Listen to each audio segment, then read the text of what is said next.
우리 옆에 분들과 인사하실 때 주께 드립시다 하고 한번 인사해 보시겠습니다.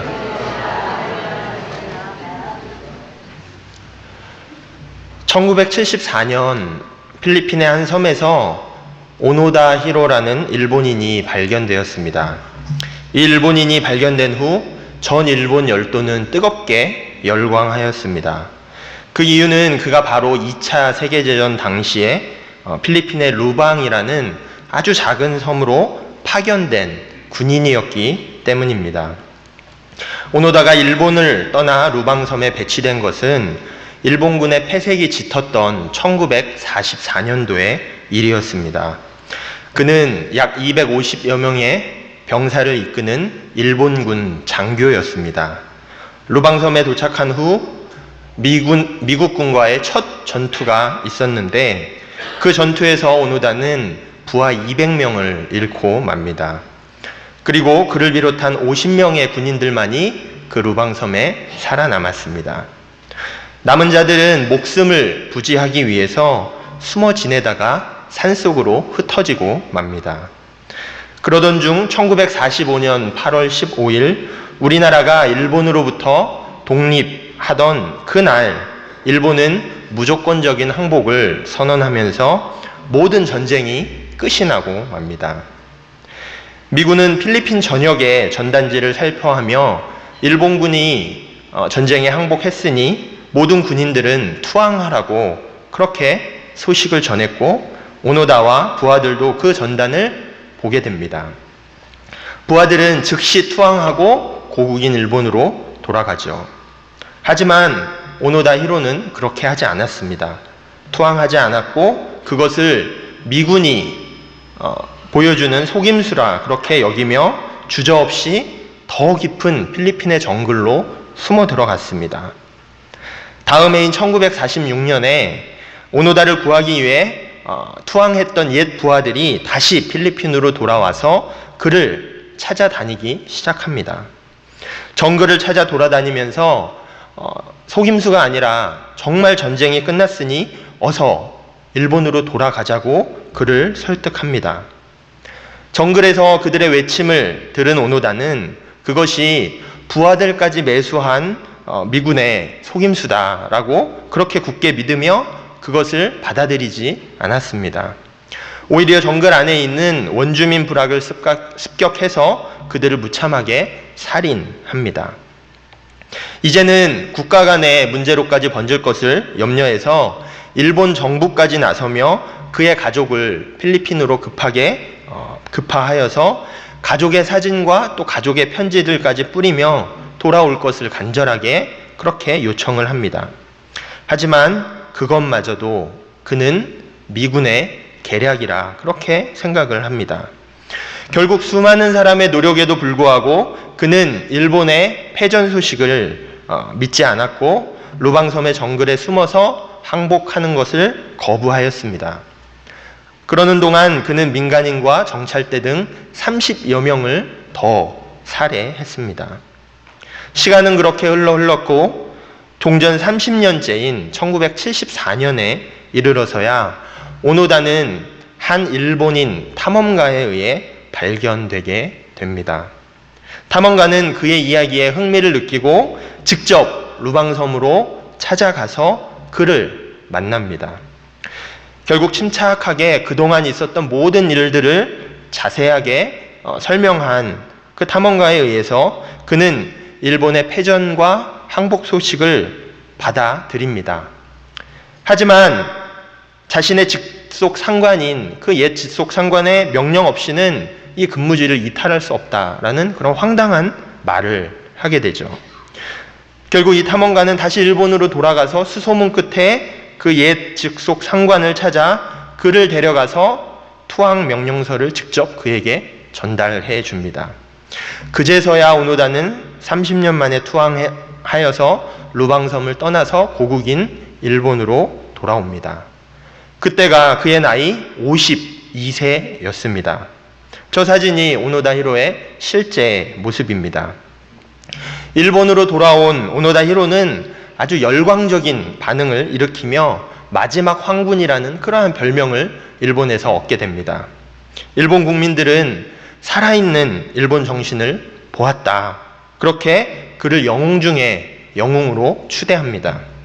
소환 당시 그는 소총 1점과 탄환 500발, 수류탄 6개 등의 무기들을 언제든지 사용할 수 있을 정도로 그렇게 잘 관리하고 있었습니다. 이 이야기를 들을 때 여러분은 어떠한 생각이 드시나요? 혹시 마음 가운데 감동 받으신 분 계십니까? 아, 대단하다, 멋지다, 시대의 영웅이다 라고 생각하시는 분이 계신가요? 아니죠. 우리의 눈으로 보기엔 그저 불쌍하고 안타까울 뿐입니다. 이미 전쟁은 30년 전에 끝났는데 그것을 사실로 받아들이지 못하고 잘못된 판단과 충성심으로 30년의 시간을 허비한 그의 인생이 안타까울 뿐입니다. 그 30년의 세월을 누가 보상해 주나요? 또 그의 가족들은 무슨 죄가 있습니까? 새로운 세상이 왔는데 그것을 인정하지 않고 이전 것을 고집하면서 지난 세월 속에 갇혀 있었으니 그의 인생이 불쌍하고 안타까워도 너무 안타까운 것입니다. 그런데 오늘 본문을 보면 새로운 세상에 대해 들은 건 오노다 히로뿐만이 아니었습니다. 예수님께서도 오늘 본문에서 새로운 세상에 대해 이야기하고 계십니다. 우리가 방금 읽은 15절 말씀을 보면 때가 찼고 하나님께서 그토록 기다리시던 때가 왔다. 이제 하나님께서 주도적으로 이 땅의 역사 속에 개입하셔서 세상을 회복하는 그 일을 시작하실 것이다. 새로운 시대가 드디어 왔다라고 선포하고 있습니다. 마태복음을 보면 마태 역시 예수님의 복음을 설명하며 하나님의 나라에 대해 이야기를 하고 있습니다. 마태복음 4장 17절의 말씀이요. 그때부터 예수께서 비로소 전파하여 이르시되 회개하라 천국이 가까이 왔느니라 하시더라. 마태복음과 마가복음, 누가복음을 보면 예수님께서 오셔서 가르치시고 선포하신 것 중에 공통적으로 하나님 나라에 대한 그러한 부분이 있는 것을 우리는 알 수 있습니다. 특히나 예수님께서 비유를 통해 말씀을 하실 때 많은 경우 그 주제가 하나님의 나라였습니다. 하나님의 나라는 마치 하나님의 나라는 이와 같으니 라는 그러한 비유를 사용하셨습니다. 그렇다면 이 하나님의 나라는 어떤 나라일까요? 한국교회에서 많은 경우 이 하나님의 나라를 천국, 즉 하늘에 있는 나라로만 해석하며 이해하려는 그러한 경향들이 있었습니다. 그래서 이 땅에서 살아가는 동안 예수를 알고 또 그분을 믿고 구원을 받아서 나중에 죽어서 천국에 가는 그것을 귀한 것으로 여기면서 신앙생활 하시는 분들이 참 많았습니다. 그리고 그것은 처음에 기독교가 들어왔을 때 그렇게 배웠기 때문이기도 합니다. 하지만 점차 하나님 나라를 이해할 때 죽은 후에 가는 하늘에 있는 나라가 아니라 또 그것만이 아니라 구원을 경험하게 될 때 동시에 내 안에 그전에는 없었던 하나님께서 통치하시는 그 영역으로 하나님 나라를 이해하는 분들이 많이 있습니다. 즉 예수님께서 선포하신 하나님의 나라는 내가 죽은 후 가는 어떤 곳이라는 이미지보다도 지금 나의 삶 속으로 침투해 들어오시는 하나님의 다스림으로 이해하는 것이 더 적절한 것입니다. 그런 관점으로 오늘 본문 15절의 말씀을 보면 때가 차고 정해진 시간이 되어서 예수님께서 직접 하나님 나라로서 이 땅에 오셨다는 그것을 이야기하고 있습니다. 그분이 오심으로 말미암아 새로운 질서, 새로운 세상이 이 땅에서 시작됐다는 것입니다. 또한 누가복음 16장 16절의 말씀을 보면 예수님께서 말씀하시기를 율법과 선지자는 요한의 때까지요 그 후부터는 하나님 나라의 복음이 전파되어 사람마다 그리로 침입하느니라 라고 말씀하십니다. 이것은 복음을 받아들이는 자마다 하나님 나라로 들어가는 것을 이야기합니다. 예수님께서 이 땅 가운데 오셔서 하나님 나라의 복음을 선포하심으로 말미암아 하나님 나라가 이 땅 위에 또 역사 속으로 침투해 들어온 것을 말씀하는 것입니다. 또한 누가복음 11장 20절의 말씀을 보면 예수님께서 말씀하시기를 그러나 내가 만일 하나님의 손을 힘입어 귀신을 쫓아낸다면 하나님의 나라가 이미 너희에게 임하였느니라. 이것은 예수님께서 귀신을 들려 말 못하는 사람에게서 귀신을 쫓아낼 때, 즉 하나님의 능력이 나타날 때 하나님의 나라가 임한다라고 말씀하시는 것입니다. 하나님의 나라는 하나님의 통치가 이루어지시는 그 곳이고, 그렇기 때문에 예수님께서 기적을 행하시고 또 사람을 고치시며 능력을 나타내실 때 이것이 하나님의 나라다라고 말씀하신 것입니다. 사실 우리가 하나님의 나라에 대해 이야기할 때 그 처음 모습은 창세기 1장 1절에 태초에 하나님께서 천지를 창조하셨느니라 하시며 만드신 처음 그 모습, 창조 원형의 세상을 이야기합니다. 하나님께서 주인 되시고 모든 피조물들은 하나님께서 창조하신 그 순리대로 또 그 모습 그대로 살아가면서 하나님께서 보시기에 좋았더라라고 그렇게 말씀하신 그 세상이 처음 하나님의 나라의 모습이었습니다. 그런데 하나님의 나라가 첫 사람의 죄로 인해 파괴되고 말죠. 하나님의 주권을 인정하지 않고 내가 원하는 것은 그것이 하나님께서 하지 말라 하셨다 하더라도 나는 할 거야, 할 수 있어 라고 여기며 선과 악을 알게 하는 열매를 따먹을 때 그 죄악이 들어오게 된 것입니다. 인간이 원하는 대로 그렇게 세상을 다스리기 시작했습니다. 그 결과 죄가 인간에게 들어왔고 창조 질서 안에서의 하나님과 인간의 관계는 깨어지고 맙니다. 불완전한 상태, 또 온전치 못한 상태, 회복이 필요한 상태, 그것이 하나님의 나라의 복음이 선포될 때 인간의 상황이었던 것입니다. 그렇기 때문에 하나님 나라를 선포하시는 예수님께서 가시는 곳마다 반드시 일어나는 현상이 있었습니다. 그것은 바로 치유와 회복이었습니다. 창조 원래의 모습을 예수님께서는 선포하셨기 때문에 변형된 것, 뒤틀려진 것, 왜곡된 것들이 다시금 원래의 모습대로 회복되었던 것입니다. 그리고 이러한 치유의 모습은 예수님의 사역 가운데 언제나 또 수없이도 많이 일어났습니다. 오늘 본문인 마가복음 1장만 보더라도 21절부터의 말씀부터 더러운 귀신 들린 사람을 고치시는 사건이 오늘 말씀 바로 뒤에 이어서 나옵니다. 그리고 그 뒤에는 열병으로 누워있는 시몬 베드로의 장모를 고치시는 그러한 사건이 또 바로 뒤이어 나옵니다. 그 다음으로는 동네 사람들이 모여들자 그들의 병 또한 고쳐주시는 예수님의 모습을 우리는 볼 수 있습니다. 결국 하나님 나라 자체이신 예수님께서 이 땅 가운데 오셨을 때, 이 땅 가운데 오셔서 하나님의 원래 그 모습 그대로의 하나님 나라를 선포하실 때 그분을 만나는 사람마다 세상 속에서 억눌려 있고 뒤틀려 있던 그 억압과 고통과 질병들이 다시금 원래의 상태대로 회복되어졌던 것입니다. 그렇다면 우리는 질문이 생깁니다. 지금 우리가 예수님을 믿는 이 세상은 어떠한가요? 완벽한 하나님의 나라를 우리가 경험하고 있나요? 하나님 나라로 이 땅에 오신 예수 그리스도를 구주로 고백할 때 그것으로 말미암아 완전한 치유와 회복을 우리는 경험하고 있나요? 안타깝게도 그렇게 보이지 않습니다. 여전히 우리는 아프고 또한 넘어집니다.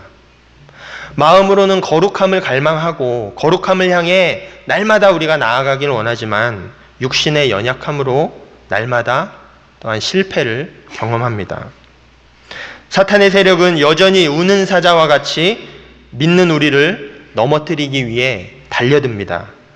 그들은 세상의 모든 영역에서 주도권을 잡기 위해 전력을 다하고 있습니다. 이러한 상황 속에서 우리는 예수 그리스도의 복음으로 말미암아 부분적으로는 구원도 경험하고 치유와 회복도 경험하게 되지만 예수님께서 하셨던 것처럼 완전하고 또 완벽하지는 않다는 것입니다. 이러한 상황을 우리는 어떻게 이해하고 또 무엇을 어떻게 해야 할까요? 어차피 불가능한 것으로 여기며 절망하고 포기해야 할까요? 아니면 원래 그런 것이라 여기면서 체념을 해야 할까요? 우리가 여기서 반드시 기억하고 알아야 하는 것이 있습니다. 그것은 예수님께서 선포하신 하나님의 나라가 이미 이 땅 가운데 우리가 살고 있는 이 세상 가운데 임했지만 아직 완전하게 완성되지는 않았다는 것입니다.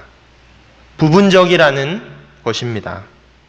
그리고 이것은 성경 전체를 이해하는 데 아주 중요한 개념입니다.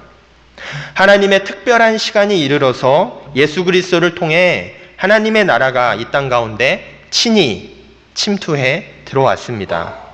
이 예수님을 통해 우리는 하나님의 나라를 맛볼 수 있었고 하나님께 직접 나아갈 수도 있게 되었습니다. 그 시대가 온 것입니다. 하지만 그 나라가 완전하게 완성되지는 않았습니다. 하나님의 나라는 장차 예수 그리스도께서 다시 오실 때 그때 비로소 완성될 것입니다. 예수님께서 부활 승천하시면서 제자들에게 다시 오시겠다 약속하셨습니다. 바로 그때가 하나님 나라가 완성되는 그 완성의 때이자 세상의 모든 것들이 회복되는 때입니다. 바로 그때가 모든 사탄의 세력들이 완전히 꺾여지고 하나님의 의와 하나님의 통치가 실제적으로 이 땅 가운데 드러나게 되는 그 때입니다.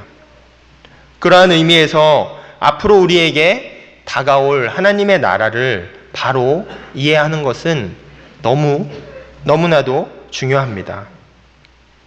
다시 오실 예수님, 즉 재림은 꼭 이루어져야 하고 우리의 신앙생활 가운데 강조되고 또 강조되어야 하는 것입니다.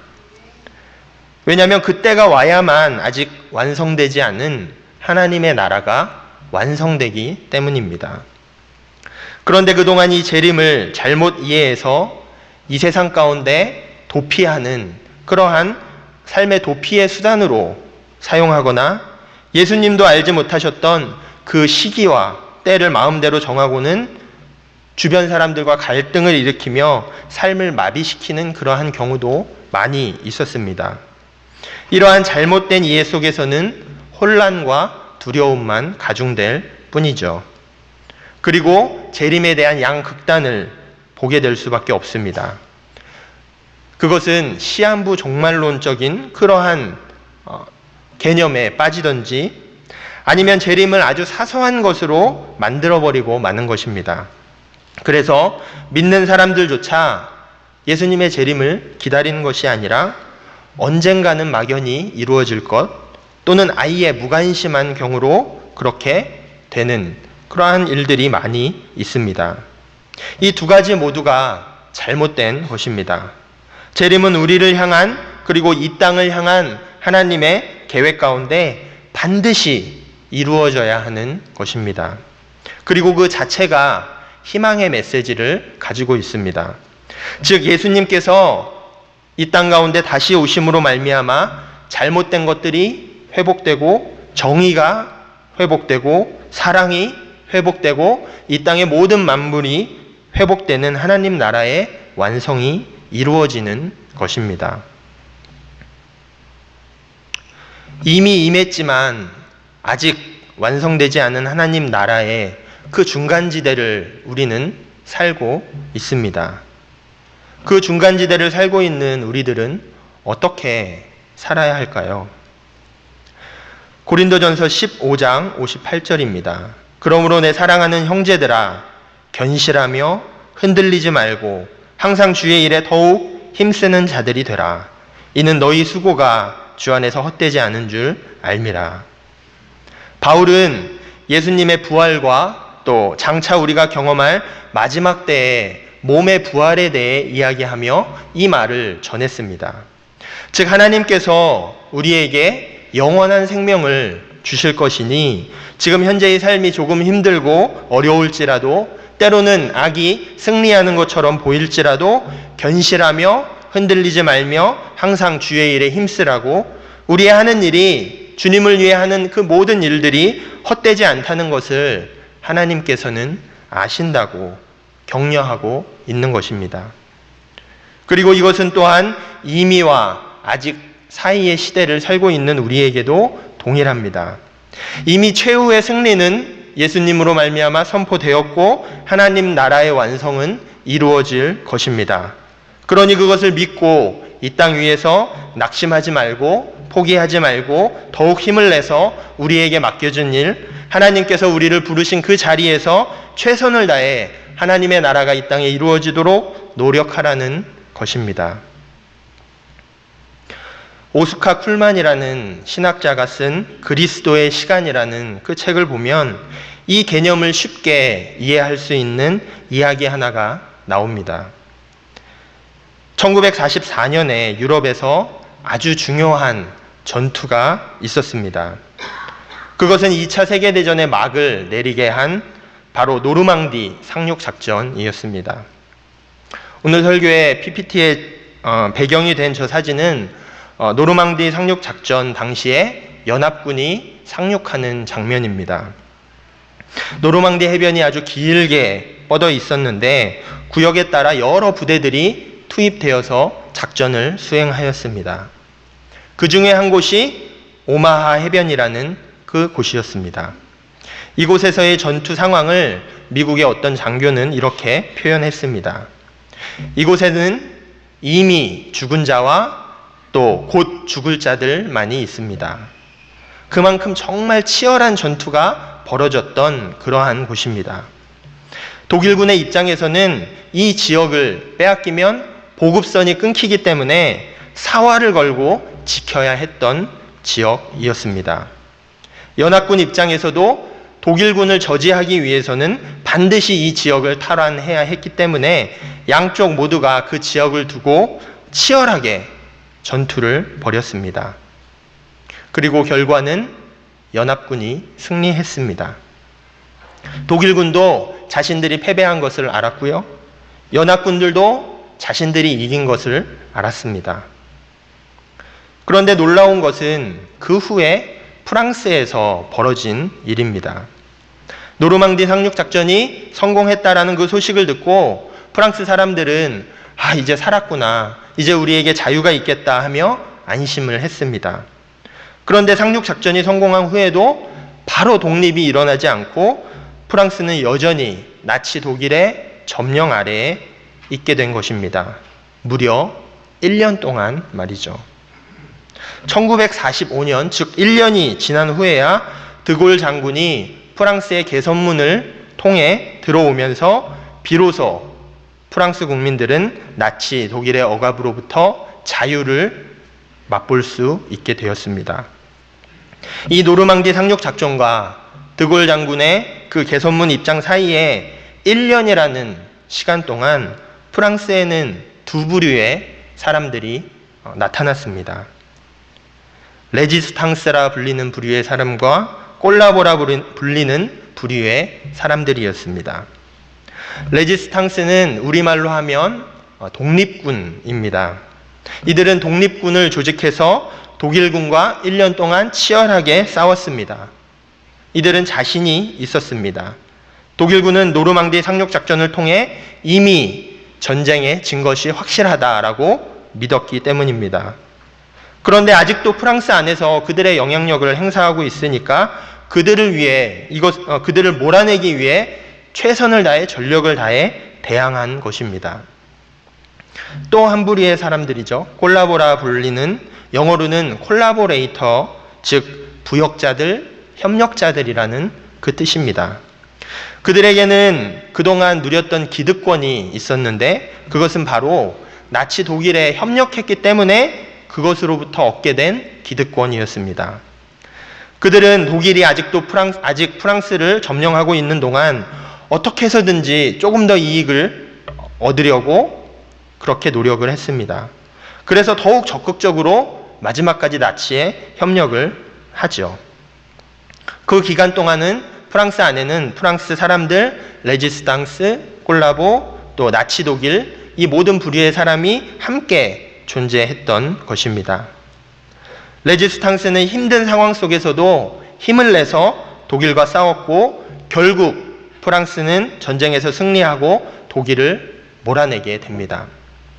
드골 장군이 개선문을 통해 입장한 후 바로 그 다음 날부터 했던 일이 있는데 그것은 부역자들, 즉 콜라보들을 색출해내는 그 작업을 했습니다. 그것을 얼마나 철저하게 했냐면 그동안 독일에 협력했던 그 사람들 수십만 명을 재판에 세웠습니다. 그리고 수천 명을 처형을 하고 수만 명을 감옥에 보내는 대대적인 숙청 작업을 하게 됩니다. 오스카 쿨만은 이 사건을 이렇게 설명합니다. 노르망디 상륙 작전을 통해 이미 프랑스에는 승리가 임했다는 것입니다. 그런데 작전은 성공했지만 프랑스에 아직 완전한 승리가 임한 것은 아니었습니다. 여전히 독일의 점령 가운데 있었다는 것이죠. 그리고 노르망디 상륙 작전이 실행된 그 날을 의미하는 단어를 그때부터 사용하게 되었는데 그 단어가 바로 D-Day라는 단어입니다. 노르망디 해변에 상륙한 그 날이 D-Day가 되었습니다. 그로부터 1년 후 드골 장군이 개선문을 통해 입성하며 마침내 승리를 선포하게 되는데 그날을 V-Day, 빅토리 데이라고 불렀습니다. 문제는 이 D-Day와 V-Day 사이에 1년이라는 시간이 있었다는 것입니다. 그 D-Day를 V-Day로 믿었던 사람들은 레지스탕스의 편에 서서 1년 동안 열심히 독일과 싸웠고요. 그것을 V-Day로 믿지 않고 아직 시간이 있다고 여긴 사람들은 콜라보 편에서 마지막까지 독일을 돕는 역할을 하였습니다. 그리고 이 이야기는 완벽하게 하나님 나라를 설명하는데 적용할 수 있습니다.